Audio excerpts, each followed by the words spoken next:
Governor അല്ലെങ്കിൽ ചാൻസലറായിട്ടുള്ള ആരിഫ് മുഹമ്മദ് ഖാനെയും കൊണ്ടാണ് സർക്കാർ ഇങ്ങനെ മുന്നോട്ട് പോയിക്കൊണ്ടിരിക്കുന്നത്. അദ്ദേഹം ഇന്നലെ കാണിച്ച ഈ ബാനർ അഴിച്ചു മാറ്റണമെന്ന് പറഞ്ഞതിനോട് കേരളീയ സമൂഹം ഗൗരവതരമായി എന്നെ കാണേണ്ടതുണ്ട്. എനിക്കെതിരായൊരു വാചകം വന്നു, അത് നീക്കം ചെയ്യണം. നാളെ ഒരു പത്രസ്ഥാപനം അദ്ദേഹത്തിന് ഒരു വാർത്ത കൊടുത്താൽ ഈ പത്രം അടച്ചുപൂട്ടണം എന്ന് പറഞ്ഞ് അദ്ദേഹം പോകും അങ്ങോട്ടേക്ക്.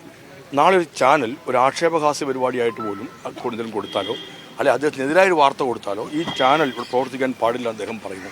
അദ്ദേഹത്തിന് ഇപ്പോൾ ആ പോലീസ് അദ്ദേഹം പറഞ്ഞ് കേൾക്കുന്നത് അദ്ദേഹത്തിന് ഒരു പദവി ഉള്ളത് കൊണ്ട് മാത്രമാണ്. ആ പദവി അദ്ദേഹത്തിന് കിട്ടിയത് നമ്മുടെ രാജ്യത്തൊരു ജനാധിപത്യ സംവിധാനം ഉണ്ട് എന്നുള്ളത് കൊണ്ടാണ്. നമ്മൾ ഈ പറയുന്ന പ്രതികരിക്കാനുള്ളൊരു സ്പേസ് കേരളത്തിൽ ഉണ്ടാക്കിയെടുത്തത് ഒരു ഭരണഘടനയ്ക്ക് മുമ്പേ അല്ലെങ്കിൽ സ്വാതന്ത്ര്യ സമരത്തിന് മുമ്പേ ഇവിടെ നടന്ന നവോത്ഥാന പ്രസ്ഥാനങ്ങളാണ്. അപ്പോൾ ശ്രീനാരായണ ഗുരുദേവൻ്റെ ഒരു പ്രതികരണമായിരുന്നു അരുവിപ്പുറത്തൊരു പ്രതിഷ്ഠ എന്നുള്ളത്.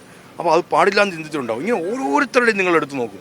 ഇങ്ങനെല്ലാം രൂപപ്പെട്ട് വന്നതാണ് നമ്മൾ പറയുന്ന ഒരു ജനാധിപത്യ ഇടം ഉണ്ടായത്. അതൊരു SFIക്ക് മാത്രമല്ല, കേരളത്തിലെ ഓരോ മനുഷ്യനും അനുഭവിക്കുന്ന ഒന്നാണ് ഈ ഡെമോക്രാറ്റിക് സ്പേസിനെ. അത് വോട്ടിംഗ് ബൂത്തിലെ വോട്ട് രേഖപ്പെടുത്താനുള്ളതല്ല. അപ്പം നമ്മൾ കാണേണ്ടത് ഗവർണറെ അഴിച്ചു മാറ്റാൻ പറഞ്ഞു. എനിക്കെതിരെ ഒരു വാചകമുണ്ട്. അത് അഴിച്ചു മാറ്റാൻ പറയുമ്പോൾ അദ്ദേഹത്തിന് അദ്ദേഹത്തിൻ്റെ രീതിയിൽ വന്നിരിക്കുന്ന ഒരു മാറ്റം മാത്രമല്ല, ഇതാണ് കേരളത്തിൽ നടപ്പിലാവാൻ പോകുന്നതെങ്കിൽ, നമ്മുടെ രാജ്യത്ത് നടപ്പിലാക്കാൻ പോകുന്നതെങ്കിൽ അത് നമ്മൾ പറയുന്ന ജനാധിപത്യ ഇടത്തെ ഇല്ലാണ്ടാക്കുകയായിരിക്കും. ഇത് ഫാസിസത്തിൻ്റെ രീതിയാണ്. ആ ഫാസിസ്റ്റ് രീതിയാണ് മോഡി അവിടെ നടപ്പിലാക്കുന്നത്. അപ്പോൾ മോഡിക്ക് ഒരു നല്ല കൂട്ടായിട്ട് കേരളത്തിൽ അതേ രീതിയിൽ അവലംബിക്കാമെന്ന് കണക്കാക്കിയാൽ അത് കേരളത്തിൽ അത് അംഗീകരിക്കില്ല. കാരണം കേരളം രൂപപ്പെട്ടു വന്നതിനകത്ത് ഈ പറഞ്ഞ നവോത്ഥാനത്തിൻ്റെയും ഈ വലിയ മുന്നേറ്റങ്ങളുടെയും ഇവിടെ നടന്ന പുരോഗമന പ്രസ്ഥാനങ്ങളുടെ ഉജ്ജ്വലമായ സമരങ്ങളുടെയൊക്കെ ഫലമായിട്ടാണ് ഇതിനെ മുമ്പോട്ടേക്ക് കൊണ്ടുപോയത്. അതിനെയാണ് ഒറ്റയടിക്ക് തകർക്കാൻ വേണ്ടി നോക്കുന്നത്. ഇതൊരിക്കലും ആശാസ്യമായ ഒന്നല്ല. ഭരണഘടന പറയുന്നുണ്ട് എനിക്ക് പ്രതികരിക്കാൻ ഒരു പൗരന് അവകാശമുണ്ട് എന്നുള്ളത്. അതില്ലാണ്ടാണ് ഒരു ഭരണഘടനാപരമായ ചുമതലയിരിക്കുന്ന ഒരാൾ പറഞ്ഞത്. അതൊരിക്കലും ശരിയല്ല. അത് കേവലമായി SFIയുടെ ബാനർ കീറി എന്നുള്ളതല്ല വരേണ്ടത്. ഒരു മനുഷ്യൻ്റെ പ്രതികരിക്കാനുള്ള അവകാശത്തിന് നേർക്ക് ഒരു വാളോങ്ങലായിട്ടാണ് അതിനെ കണക്കാക്കേണ്ടത്. ഇത് അതീവ ഗൗരവതരമായ കാര്യമാണെന്നാണ് എൻ്റെ. ബാക്കി ഗവർണർ എന്ത് വർത്തമാനം പറയുന്നതിന് അപ്പുറത്തേക്ക് ഇങ്ങനെ ഇറങ്ങിയിട്ട് നാട്ടിലുള്ള എല്ലായിടത്തും കേരളത്തിൽ മുഴുവൻ ഗവർണർക്ക് ഗവർണർ ആളുകളെയും കൊണ്ട് ഇറങ്ങിയിട്ട് മുഴുവൻ പോസ്റ്റർ നീക്കാൻ പോകും.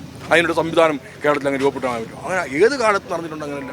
അത് ചിലപ്പോൾ അതൊന്നും എല്ലാം ഏകാധിപത്യത്തിൻ്റെ രീതി മാത്രമാണ്. ഇപ്പം ജനാധിപത്യ ഇടത്തിൽ ഏകാധിപത്യത്തിലുള്ള പ്രതിഷ്ഠ എന്ന് പറയുന്നത് സ്ഥാപിച്ചെടുക്കുക എന്ന് പറയുന്നത് ജനാധിപത്യ സമൂഹം അംഗീകരിക്കുന്ന കാര്യമല്ലേ അല്ല.